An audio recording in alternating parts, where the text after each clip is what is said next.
Bonjour à tous, aujourd'hui on va faire des plaques balistiques maison, mon caméraman et moi-même, et ensuite on va chacun tirer sur la plaque balistique de l'autre. Alors le challenge c'est qu'on a 10$ chacun pour y arriver. Donc pour ce faire on va aller au DI, c'est un thrift store, c'est-à-dire un magasin où les gens déposent des affaires dont ils ne veulent plus et on peut aller les racheter. Donc en l'occurrence là ça appartient à l'église mormone, on va financer la mormonnerie internationale. Qui ? La petite communauté que vous connaissez bien. C'est surréaliste d'entendre ça. Surréaliste. Bon, évidemment, je n'invite personne à porter des plaques balistiques maison, mais en cas d'apocalypse post-vaccinal, on sait jamais. Sur ce, le but c'est que ça soit quand même portable, donc il suffit pas de mettre 15 bouquins les uns derrière les autres, parce que là évidemment on peut tout arrêter. Ça serait bien de les garder dans les 3 kg maxi, dans une taille à peu près raisonnable. Donc là-bas on devrait trouver des bouquins, de la vaisselle, un peu tout et n'importe quoi. Donc sur ce, c'est parti, direction le DI.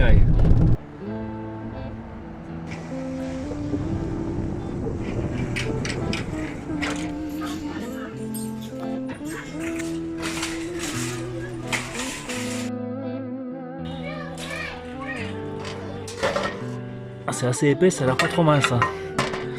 1$, c'est dans la boîte. Passage obligé par le rayon livre. Ça m'a l'air pas mal ça. Oh, 600 pages, impeccable.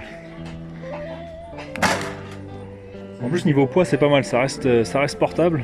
On a de la belle plaque céramique là. There's no testimony without the test. Rayon vaisselle mormone, il devrait y avoir des trucs intéressants aussi. Ça m'a l'air tout désigné. C'est épais. C'est 1$ pièce. On va en prendre 2. Même les meubles sont à 15-20$. Il y a vraiment de quoi faire tous les tests balistiques imaginables. Voilà. Une poêle à 2$. Très solide. On va virer la poignée et ça va déjà être un bon début pour une plaque balistique. Voilà, donc je vais prendre un bouquin qui m'a l'air bien solide pour mettre dans la poêle. Voilà, 2$. Alors une plaque en bois, ça peut être pas mal. Faire du bois solide, ça c'est pas mal. Ouais, c'est très dur ça. Ça bon, ça arrête le 9. Ça. Spoiler alert, non. Voilà, donc là il faut que je trouve quelque chose pour combler les trous et j'ai trouvé mon bonheur là-bas. Des sachets de billes, 50 centimes pièce, voilà. Ça rentre nickel et ça me paraît solide. Ça peut arrêter les balles. Bon, voilà un caddie plein de beau matériel balistique. Donc là j'en ai pour 5$, là il y en a pour 6,50$. Et faudra peut-être qu'on aille à Dollar Tree aussi, voir si on trouve du scotch pas cher, histoire d'assembler tout ça.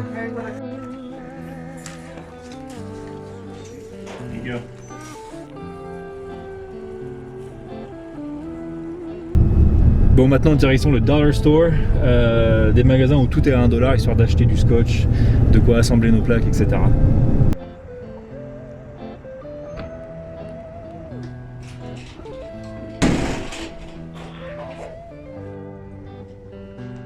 Le Dollar Store, une institution américaine. Ah, le scotch ils le vendent pas cher, mais les rouleaux sont pas bien épais. Bon, moi j'ai le droit d'en prendre encore 5. Et toi 3,5. Et allez, encore un petit tour à l'atelier. Bon, je vais bien enrouler ma vaisselle d'une tonne de scotch pour qu'elle éclate en morceaux.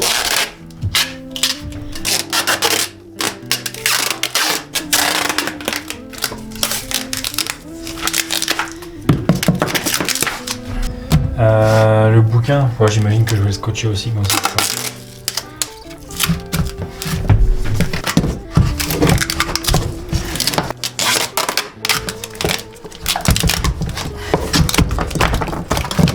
Bon, ça va pas trop bouger.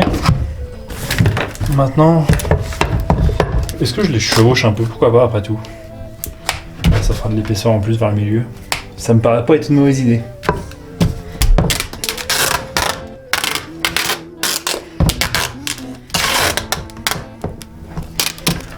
On va mettre une touche de professionnalisme.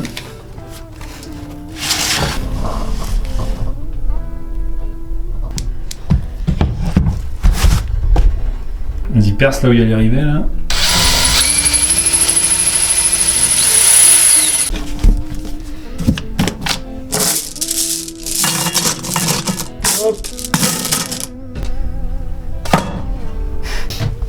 comme ça.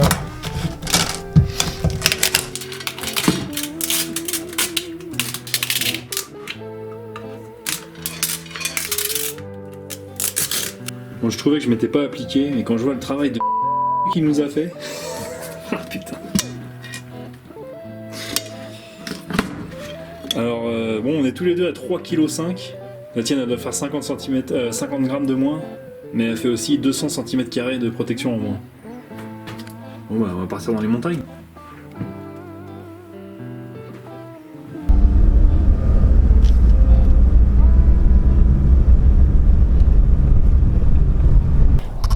On n'est pas bien là, discret comme tout. Hop, 3,5 kg. C'est parti, on teste. Bon, il n'y a pas de normes de déformation NIJ qui tiennent, mais on va quand même mettre une plaque anti-trauma parce qu'on n'a pas envie que les bouteilles éclatent à cause de l'impact. On va commencer avec celle-là. Mais avant ça, je vous parle rapidement de la grosse vente flash au light qui arrive. Alors je vais essayer de faire vite, mais j'ai des nouveautés au light vraiment intéressantes à vous présenter qui sortent pour Black Friday, qui est la plus grosse promo au light de l'année et qui est ouverte au public du 24 au 29 novembre. Donc si vous avez des cadeaux de Noël à faire, c'est le moment. Et à propos de cadeaux, j'offre une lampe au light à 3 € gagnant. Donc rendez-vous sur ma page Instagram, abonnez-vous, allez identifier 3 personnes sous la publication dédiée et je tirerai 3 gagnants au sort, donc qui seront annoncés le 26 novembre. Alors on commence par la Warrior 3 qui de toutes mes lampes au light est sans doute ma préférée. Comme d'habitude, c'est solide, c'est bien fini. Là, c'est clairement de la lampe de bagarre. Le format est idéal pour rentrer dans la poche, mais assez grand pour s'en servir d'objet belliqueux. D'ailleurs, la tête crénelée est vraiment agressive. Rien qu'au doigt, on sent qu'on n'a pas envie d'en prendre un coup dans la tronche. Niveau éclairage, ça donne 2300 lumens pour une intensité de 23 000 candela. Le faisceau est très concentré, donc ça fait que c'est vraiment plus une lampe d'identification de cible et d'aveuglement qu'une lampe d'exploration. Ça éclaire jusqu'à 300 mètres. On a un mode luciole, 3 modes de puissance standard, un mode turbo et un mode stroboscope. Elle est fournie avec son câble de rechargement magnétique, avec son petit étui qui est vraiment pas mal. Il y a un indicateur de puissance et un indicateur de batterie bien pratique. Et pour ne rien gâcher, on peut la mettre sur une arme longue avec le support Picatinny au light et la commande déportée qui fonctionne comme celle que je vous avais présentée sur la Odin. Et donc là, vous avez directement 2 modes de puissance, faible et fort. Donc si vous prenez la lampe seule, vous avez 25% de réduction en passant par le lien en description et 35% de réduction si vous la prenez avec le support Picatinny et la commande déportée. Ensuite on a la Warrior X3, une belle lampe tactique un petit peu plus imposante que la Warrior 3. Donc là elle est un petit peu plus simple aussi, on n'a que 2 modes de puissance. Elle sort 2500 lumens et 78 000 candela. Alors j'ai été étonné de voir à quel point elle est puissante jusqu'à plusieurs centaines de mètres. On a vraiment un combo aveuglement et lampe d'exploration. On a un faisceau principal très concentré et un faisceau secondaire beaucoup plus diffus, ce qui la rend un petit peu plus polyvalente que la Warrior 3. Donc elle éclaire jusqu'à 560 mètres, la tête fait brise-vitre, elle peut aussi servir de mini-matraque et il y a le petit anneau tactique là qui peut aussi servir à calmer les récalcitrants. Donc ce qu'on gagne en éclairage par rapport à la Warrior 3, on le perd un petit peu en encombrement. Donc là c'est vraiment une option intéressante pour une utilisation professionnelle, pour des agents de sécurité, etc. Donc comme d'habitude vous avez 35% de réduction avec le lien en description et 45% si vous la prenez avec la petite i3T.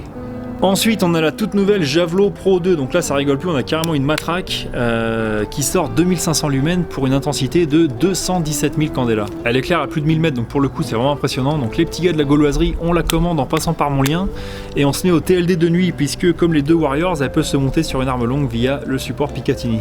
Donc encore une fois on a une tête crénelée, on a l'indicateur de puissance et de batterie, elle est étanche et le tout avec 30% de réduction. Et enfin j'ai 2 lampes pour pistolet, la Balder RL et la Balder Pro R qui viennent de sortir. Donc 2 lampes pour pistolet full size équipées de laser. Je vous renvoie à ma vidéo sur le port d'armes où je parle un petit peu de l'utilisation de ce genre de lampe si ça vous intéresse. Donc ce genre de lampe c'est bien pour de la défense de domicile, pour du gong, etc. Donc je vais vous parler un petit peu des différences entre les deux. Donc la RL fonctionne avec 2 piles 123 non rechargeables qui sont fournies, elle a un laser rouge, elle sort 1150 lumens avec un faisceau un petit peu plus chaud qui tire sur le jaune. Quant à la Pro R, elle est rechargeable avec le câble magnétique au light, elle sort 1300 lumens avec un faisceau d'un blanc un petit peu plus froid que l'autre et le laser est vert. Donc c'est vraiment une question de préférence, dans les deux cas on a un interrupteur pour choisir entre la lampe seule, le laser seul ou la lampe et le laser ensemble et dans les deux cas on a le mode stroboscope. Donc il y a 30% de réduction sur la Pro R, donc celle qui a le petit laser vert et qui est rechargeable, et 40% si vous la prenez avec la petite i3T+. Et pour toute commande en cadeau, vous avez la petite i5R. Donc merci d'avoir regardé jusqu'ici, comme d'habitude on passe par le lien en description, ça m'aide à continuer les vidéos. Pour les produits qui sont pas en promo, il y a le code en bas de l'écran. Donc on n'oublie pas le petit concours sur Instagram, et sur ce, on y retourne. Bon, on commence à la 22 Lorive, je pense quand même que tu vas arrêter la 22 rien qu'avec la casserole.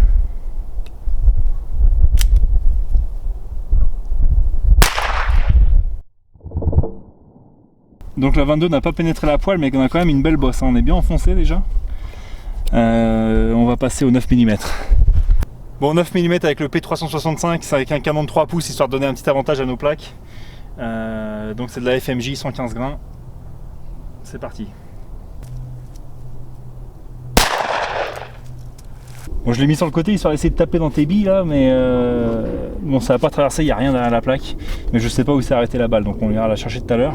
On va passer au 40 Smith & Wesson. Glock 22 en calibre 40.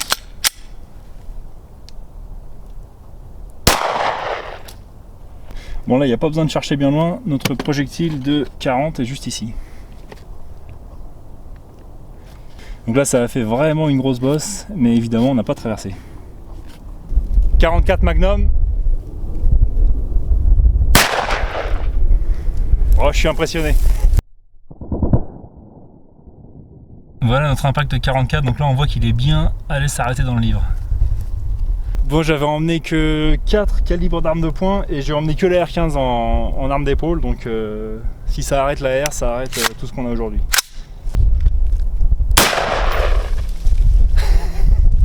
J'ai oublié de dire GoPro start recording.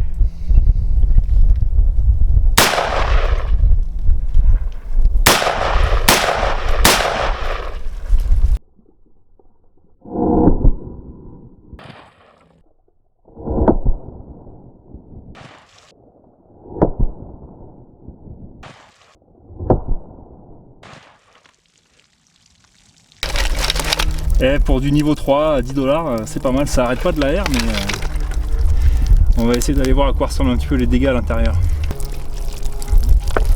D'ailleurs notre bouteille n'a pas pris si cher que ça hein, pour du 5,56, donc ça l'a quand même pas mal ralenti. Donc on va voir qui s'est arrêté là-dedans.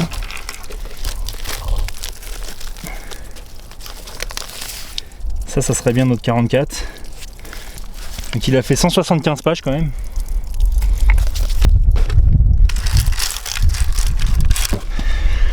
Donc ça c'est notre trou de 44 Magnum et ça c'est nos petits trous de 5,56. D'ailleurs là il y a une balle qui a laissé sa chemise. Bon, ma foi c'était intéressant, on va passer à la mienne. Bon, on va passer à ma plaque, on va commencer à la 22.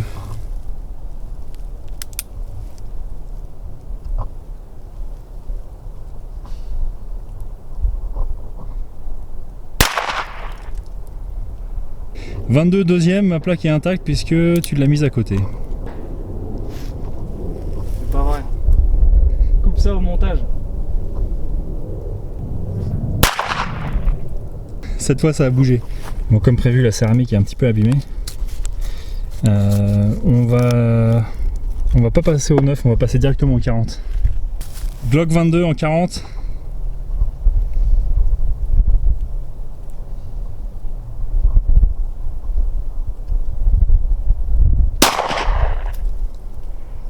Je crois que t'as tapé à côté là. Ouais, je crois aussi. Ouais. Ah, c'est dur le pistolet. Hein. J'ai jamais tiré celui-là en plus. Bon, je sais pas encore trop ce qui s'est passé. À mon avis, on doit être dans le livre. On va passer au 44. 44. Ah, je le sens pas celle-là.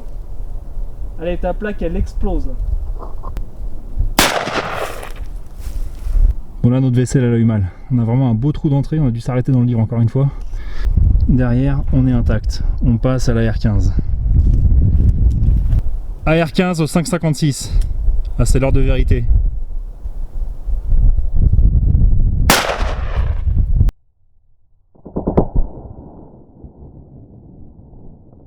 Mais non, la tienne est mieux. Bah, évidemment. Bon, là, t'as tapé pile poil au milieu. Voilà, je suis quand même assez fier de ma plaque à 10$. On va essayer de lui en mettre 3-4 histoire d'eux. Mais encore une victoire de la pistolerie. Et une plaque de niveau 3 à 10$, c'est quand même quelque chose. Moi je me fais l'honneur d'essayer de la détruire.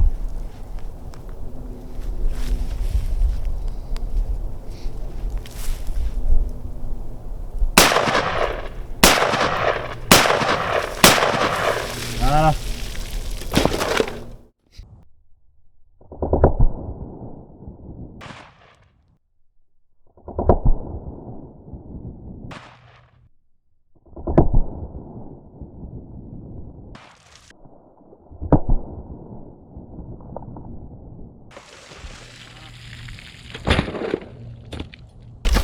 J'ai vu encore de la fumée sortir par ce trou là, le trou du 44, donc je me demande si je suis pas repassé dedans et si c'est pas pour ça que ça a traversé. Parce que là il y a 1, 2... Ouais, il manque un peu d'impact. 3... Ouais, on verra. Il y en a 2 qui sont passés. Et donc sur 5 tirs à la R15, il y en a 2 qui sont passés. Et là on sent les bosses ici, là, donc ça a dû aller assez loin quand même. Bon, il n'y a plus qu'à désosser le tout. Autopsie. Alors on arrive dans le vif du sujet. Réfléchissez bien la prochaine fois que vous dépensez 400 € dans une 400 € dans une plaque de niveau 3. Hein. Alors je plaisante, mais quand même. Oh la vache. Mais moi-même je m'attendais pas à arrêter les R15 quand même. Je suis impressionné. Bon, malheureusement j'ai oublié mon couteau, c'est trop chiant d'enlever le scotch à la main. Bon, de toute façon je pense qu'on trouvera rien d'incroyable à l'intérieur. Donc j'espère que la vidéo vous aura diverti et je vous dis à la prochaine.